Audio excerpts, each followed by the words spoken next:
Hello बच्चों। बच्चों finally वो दिन आ गया है जिसका आपको इंतज़ार था। आप में से कुछ बच्चे इस दिन का इंतज़ार कर रहे थे पिछले 2 साल से, कुछ बच्चे इंतज़ार कर रहे थे 3 साल से, जो ड्रॉपर हैं इस साल।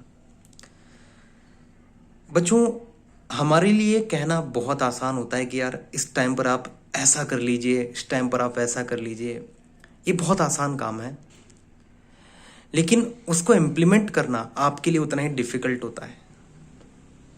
लेकिन यकीन मानिए, आप एक सच्चे वॉरियर हैं जो पिछले 2 साल से या 3 साल से लड़ रहे थे। बहुत डिफिकल्ट सिचुएशंस भी आई होंगी बीच में, जब एक समय ऐसा भी आया होगा जब आपकी पढ़ाई पूरी तरीके से आपसे दूर चली गई होगी, लेकिन आप फिर से ट्रैक पर आए होंगे वापस। क्यों? इसी दिन के लिए। तो बच्चों, मैं बस आपसे यही कहना चाहता हूँ कि जितना भी आपने पढ़ लिया है, बस अब उसी को ही रिवाइज करिए और ज़्यादा कुछ अननेसेसरी इस टाइम पर करने की ज़रूरत नहीं है। और ये वो दिन है यार जिसका आप इतने टाइम से इंतज़ार कर रहे थे। और अगर अब आप हार मान जाते हैं, इस टाइम पर हार मान जाते हैं, तो यार अपने आप को आप फिर कभी माफ नहीं कर पाएंगे। देखिए, एक और बात आप हमेशा याद रखिए कि केवल जेईई क्लियर करना ही सब कुछ नहीं होता लाइफ में। ठीक है? ऐसा नहीं है कि यार अगर जेईई क्लियर नहीं हुआ तो सब कुछ खत्म, ऐसा नहीं है। लाइफ में उसके बाद भी बहुत कुछ होता है।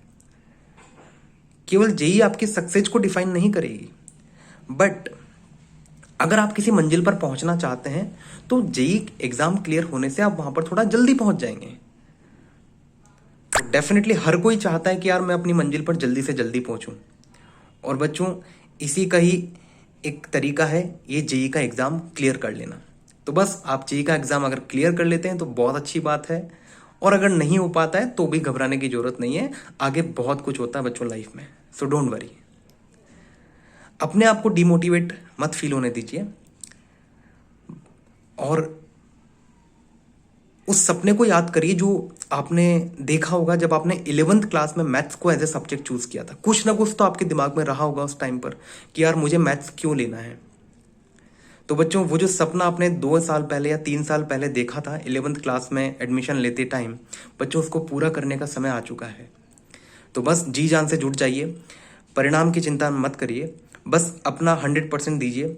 रिजल्ट चाहे जो भी हो उसको स्वीकार करिए, और अपना एफर्ट अपनी तरफ से 100% होना चाहिए। तो बच्चों, इसी के साथ मैं ये कहना चाहूँगा कि जो भी आपने पढ़ा है बस उसी को रिवाइज करना है, और ज़्यादा नया अभी कुछ करने की ज़रूरत नहीं है। और बिल्कुल चिल रहिए और आराम से। उम्मीद करता हूँ आपने अपने एडमिट कार्ड भी अभी तक डाउनलोड कर लिए होंगे शायद। और बच्चों, इसी के साथ मैं आप सभी को कहूँगा ऑल द वेरी बेस्ट। जो सपना आपने देखा था उसको पूरा करने का समय यही है, यही है और यही है।